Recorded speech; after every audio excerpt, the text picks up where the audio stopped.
Pada Rabu 27 November 2024 nanti, Indonesia akan menggelar hajatan politik besar, yaitu pemilihan kepala daerah secara serentak di 37 provinsi dan 508 kabupaten dan kota. Dalam ajang kontestasi politik akbar itu, semua warga yang mempunyai hak pilih dari Sabang sampai Merauke akan menentukan siapa pemimpin-pemimpin baru di daerahnya yang bisa dipercaya mampu memegang kendali arah pembangunan daerah mereka selama 5 tahun ke depan.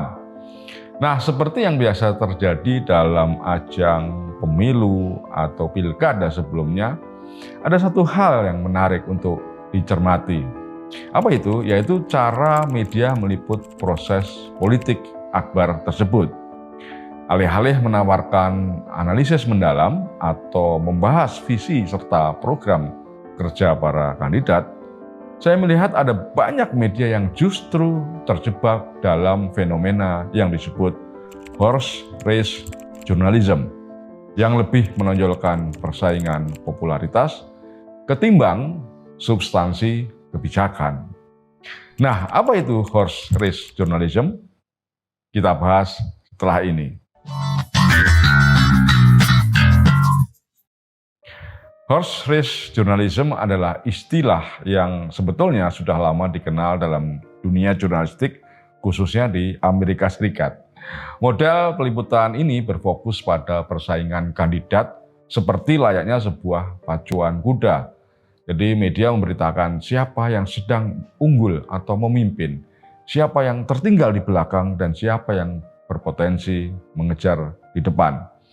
Istilah jurnalisme pacuan kuda muncul sejak awal abad ke-20 saat media-media besar di Amerika seperti The New York Times dan Washington Post mulai menyadari bahwa peliputan yang menyoroti persaingan popularitas lebih menarik bagi audiens daripada pembahasan panjang soal kebijakan.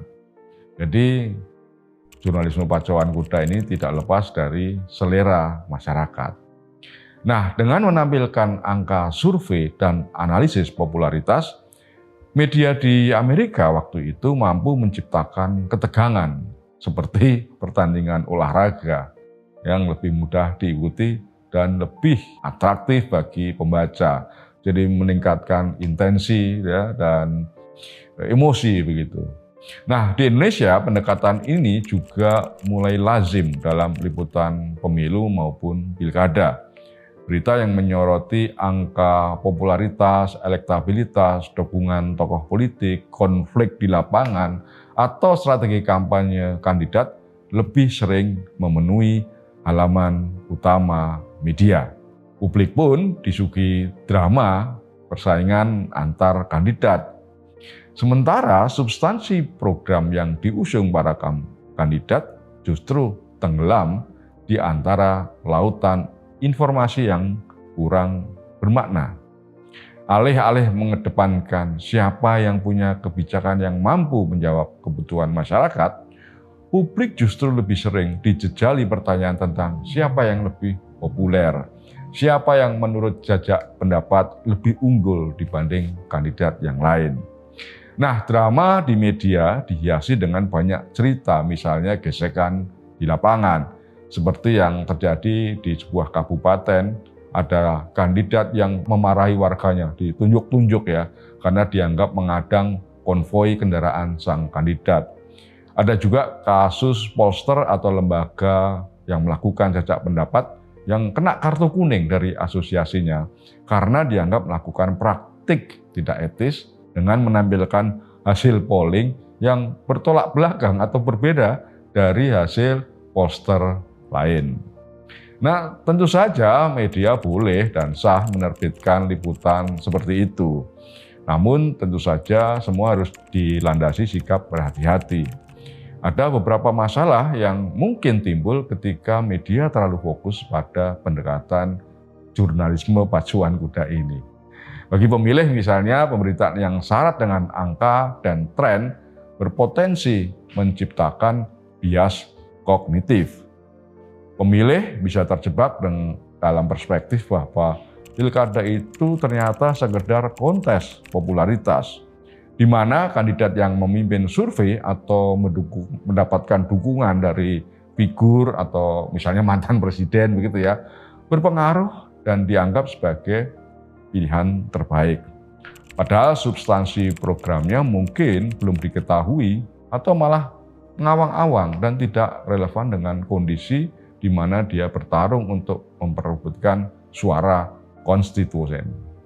Nah, karena terjebak pada narasi popularitas, publik maupun pemilih jadi lebih terpengaruh oleh olesan citra dan angka ketimbang gagasan kandidat.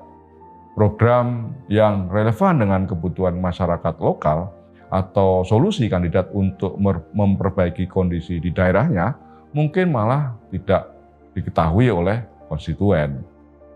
Nah, bagi para kandidat, praktek media yang tidak bermakna itu akan memengaruhi atau mengarahkan cara mereka berkampanye.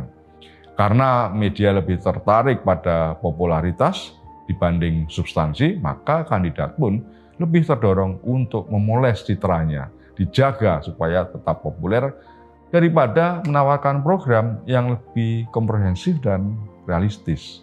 Ya, jadi pasang baliho, bikin settingan acara dan seterusnya. Para kandidat juga jadi lebih fokus pada manuver-manuver pencitraan, menciptakan slogan kampanye yang menarik dan membangun penampilan publik yang diharapkan mengundang simpati, ketimbang menunjukkan bagaimana dia akan melakukan program-program pembangunan. Sehingga kampanye politik seringkali terjebak dalam ajang pencitraan yang dangkal. Dampak lain yang tidak kalah penting adalah kualitas demokrasi. Dengan terlalu menyoroti popularitas seseorang atau kandidat, media telah mempersempit perspektif publik terhadap kandidat yang mungkin memiliki gagasan hebat, tetapi kurang terkenal. Jadi ada ketidakseimbangan dalam hal ini. Padahal dalam sebuah demokrasi yang sehat, pemilih seharusnya didorong untuk memilih berdasarkan kualitas, bukan sekedar popularitas. Ketika media mengedepankan narasi kompetisi, kesempatan publik untuk lebih memahami program yang diajukan atau visi yang disampaikan para kandidat dengan baik menjadi terbatas. Nah, untuk mengatasi dampak negatif dari jurnalisme pacuan kuda, media perlu melakukan pendekatan liputan yang lebih dalam dan informatif.